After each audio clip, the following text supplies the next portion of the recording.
We're going to begin with the structure of short, irregular, and flat bones. You can see from my figure 6.4 that we have plates of compact bone here on the outside, and actually that's not true. We actually have periosteum here on the outside here, and then periosteum on the other side. But we get into compact bone. From compact bone, we go into the inner part, which is the trabeculae of this spongy bone, and it's this spongy bone that's covered with end ostium. And you can see the word down here, diploe. We're just talking about this scaffold of bone that's found within the spongy bone. You can see that when it comes to all three of these, we have no diaphyses or epiphyses, but we do contain bone marrow between the trabeculae. Now, we've said before that the location of hematopoietic tissue is in the red marrow, which again is found in the diploe. Now, in infants, we find that red marrow in through the medullary cavities, which in adults we find the yellow marrow, that fat-laced yellow marrow. But in infants, we find the red marrow in the medullary cavities and then all areas of spongy bone. So anywhere that you'd have spongy bone, you're going to find it. In adults, we find it in our flat bones. So anywhere you have a flat bone, you're going to have hematopoietic tissue, but then also in the head of the femurs and of the humerus. It's another place where we're forming blood tissue, and that's important to know. Okay, I do it every time. This is figure 6.5, and what I like about this is, first of all, they're looking at an osteon. I'm going to jump up to a microscopic structure picture of whatever you call it. So here's my microscopic picture of compact bone. And this whole thing right here is called an osteon. Okay, so now you kind of know what we're talking about here. An osteon is the structural and functional unit of compact bone. And you're going to hear those terms, structural and functional unit, throughout this year. But now let's go back. Okay, so now that we're back, you have an idea where we're at here. What I'm showing you is we've got the Haversian canal, the central canal going down the middle of my osteon. The Haversian, or the central canal, this is that channel that contains the blood vessels and the nerves that run down through the bone itself. Again, this is live tissue. But take a look at the way this is laid down.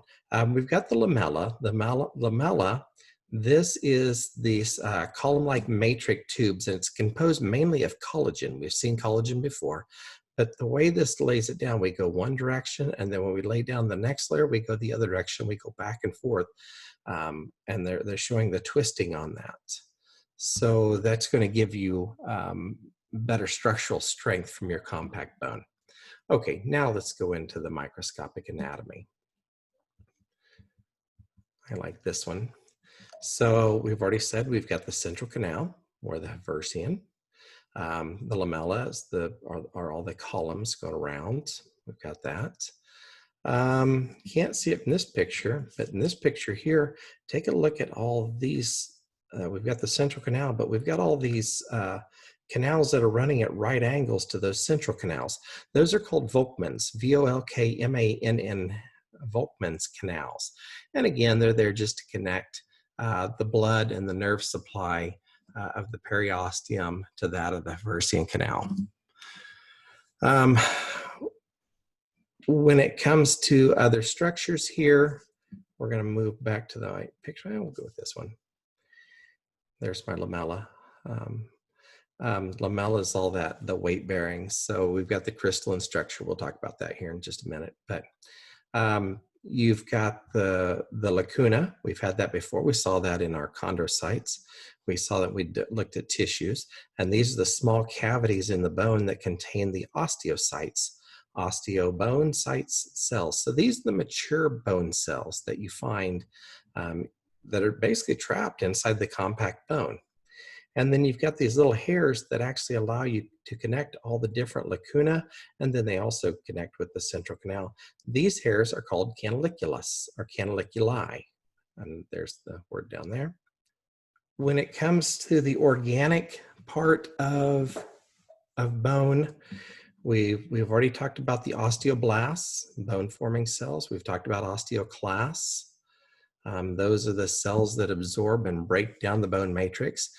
And if you think about that, what they're doing is they're remodeling the bone, getting it to the right shape, but they're also releasing the minerals. We said before that our bones function as mineral storage. So my osteoclasts are there when my body has a need for certain minerals. They come into play. So osteoblasts, osteoclasts, osteocytes, and then the osteoid is just the unmineralized bone matrix composed of, you know, protoglycans, glycoproteins, and collagen. So that's just the other part that makes up bone. Now, when it comes to the inorganics, so here in the lamella, we've got the collagen fibers, and that's an organic piece. But when it comes to the mineral salts, so we always talk about your bones being made of calcium, but it's calcium phosphates and others. This is called hydroxyapatite. Hydroxyapatite accounts for about 65% of your bone mass, and it is mainly calcium phosphates. But this is responsible for the bone hardness and its resistance to compression. And you hear all sorts of things as far as bone being stronger than steel. I'm sorry, I don't buy that. But it is a strong, strong tissue. It's all because of those salts and then also how the collagen fibers come into play. Okay. Let's talk about bone developments. This is ossification, or also could be called osteogenesis. And that's the process of bone tissue formation, which then leads to the formation of our bony skeleton and embryos, bone growth throughout early adulthood, all the way up through early adulthood, but then also bone thickness and remodeling and repair. We don't like to think about repair because that means we've probably broken something, but this is important. So when it comes to the early development, so your embryo is going to begin skeleton formation at about 8 weeks. And what you're looking at here, this is called intramembranous ossification, and this is bone developing from a fibrous membrane. Now, we're going to actually skip what happens before this part. Okay, we need to do that because otherwise we're going all the way back to the sperm and egg uniting, and at some point we've got to just pick a point and say we're going to start forming here. So, and that's what we're doing here. So we've already got these membranes here, and in these membranes you can see we've got cells that are called mesenchymal cells. We've got collagen fibers, and what happens is we have cells differentiate into osteoblasts. Now, osteoblasts are those bone-forming cells, and they create what's called an ossification center. Now, when it comes to intramembranous ossification, this is what's taking place for your flat bones of like the skull and your clavicles, but not your long bones. This is a whole different way of building bone from there. So anyway, an ossification center appears in the fibrous connective tissue within that membrane, and then the bone matrix is secreted within that fibrous membrane. We end up with, after we've started to secrete more and more bone, take a look, we've got an osteoblast here, it got trapped. It's going to become an osteocyte, a mature bone cell, okay? That happens. So some of these cells do get trapped inside and they continue to develop. And there it is, trapped osteoblasts become osteocytes. Okay, so eventually we form this woven bone. That's what we're making here. And you can also see the periosteum out here starting to develop around the bone. At this point, we see the blood vascularization come into play. And so now we're starting to really make something out of this tissue.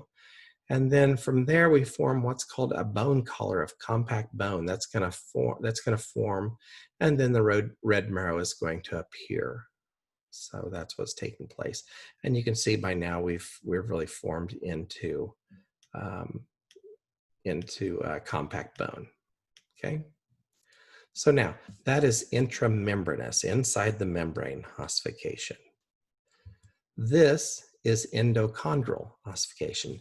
Endo, inside, chondral, That's cartilage. So what's taking place here, and again, about 8 weeks, second month of development, we're going to use hyaline cartilage models for bone construction. I've said all along that cartilage is not bone. Bone is not just mineralized cartilage. It doesn't work like that. The cells are different. But we're going to use cartilage models, and then we're going to break them down prior to our ossification forming, and that's what takes place here. So first thing, we end up with a bone color, compact bone, wrap it around the outside. And once again, we have a primary ossification center, just like what we saw in the intramembranous ossification. The hyaline cartilage then cavitates out. It gets broken down. And as it gets broken down, we have these internal cavities are then basically invaded by osteoblasts that come in to start forming the spongy bone. And then from there, we continue with, we see the vascular system come into play. And once we have a vascular system taking place, an invasion of the vascular system, we see the osteoclasts come into play where they start to remodel this, and they're going to break down and form that medullary cavity. So there's my medullary cavity forming. And then once we start that, we also start developing the secondary ossification centers in the epiphyses on these long bones. So, and I don't know if I can move my picture. It always usually jumps back. But anyway, so by number 5 down here, we have ossification of the epiphyses. We have our medullary cavity. We've got compact bone surrounding the outside.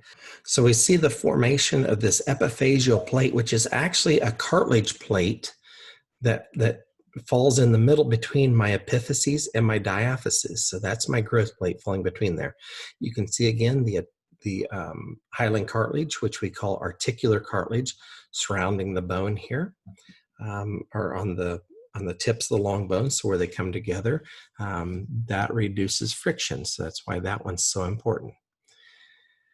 Okay, I think this is where we want to stop this video, and we'll pick up the rest in our last video.